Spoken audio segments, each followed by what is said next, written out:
Hello friends, तुम्ही कधी अशी वारण्याची आमटी खाल्लेली आहे का? चला तर मग झटपट तुम्हाला ही कशी बनवायची ते दाखवते.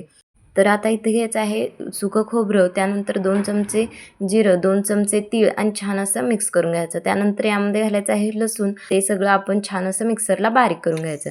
तोपर्यंत इथं आपण वारणा मस्त असा परतून घेत आहे. थोडंसं तेल घालून आणि मी दाखवते अगदी या पद्धतीने छान असं थोडासा कुटून घ्यायचा आहे.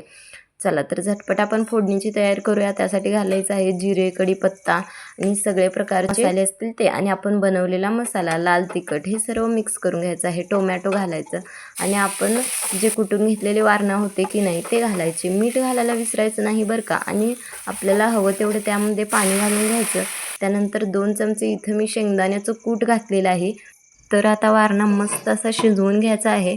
वारणा छान असा शिजला की यावरती घालायची आहे कोथिंबीर. ती सर्वांनाच आवडते की नाही, मस्त असं ढवळून घ्यायचं. मग कशी वाटली ही रेसिपी ते कमेंट बॉक्समध्ये नक्की कळवा. आणि हो, जर तुम्हाला ही रेसिपी आवडली असेल तर लाईक करा आणि नवीन असाल तर सबस्क्राईब नक्की करा.